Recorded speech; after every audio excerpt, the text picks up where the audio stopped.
If you've experienced a fire in your home or business, in your property, your first step needs to be to call a professional. Call a professional restoration company that has experience in these matters.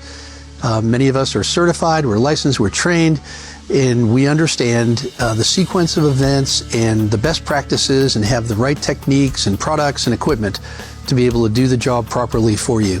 One of the first questions that we're often asked is, how long does fire restoration take? And we hate this answer, but it is the correct answer. It depends. So we really don't know right away. We've got to do a thorough assessment. We've got to understand the scope of the task at hand. And this is a process, not an event, and it could take days, or it could take weeks, or it could take months. So highly situational to the circumstances related to the fire. It's important to realize that a fire restoration project is really more of a process than an event. It's not just a very quick in and out service. Depending on the severity in exactly what has occurred, we may be able to work on the project very quickly if it's in a confined space and there may be some cleanup and some deodorization. We could be done in a couple of days.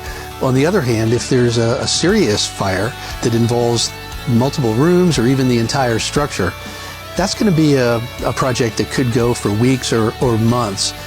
And it's important to note there's the technical side of this type of work, the actual production of the work, and there's also what we call the softer side of restoration.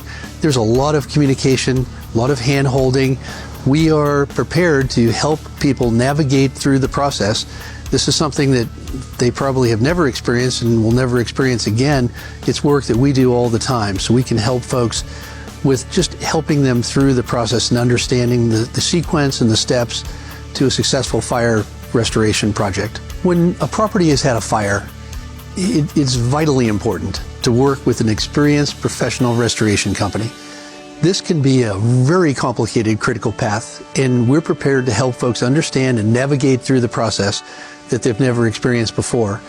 First is clearance of the property from the fire department, that it's safe to go into the property at all. And then there's an assessment. We have a checklist that we go through all the health and safety concerns that might be related to a fire. There's usually electrical issues, where often the meter and the power and the gas have been shut off to the home. So we've got to figure out how to deal with that. That could be through a generator or a temporary power pole that we're going to erect at the property.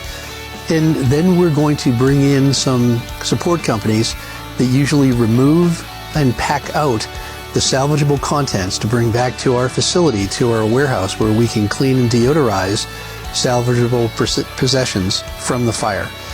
Then we're going to continue and start doing removal. And we might have already done the source removal of what was the root cause of the fire. We might get that out right away. But any other structural or materials in the property that need to be removed, that will be the next step after the property is packed out. Then we're going to move into cleaning and deodorization. And those are just quickly, generally, the steps that we're going to take as part of the emergency mitigation. That is then followed by an assessment of what it's going to take to restore the home to pre-loss condition, the reconstruction phase. And that's really a whole nother part of the project that's going to continue on.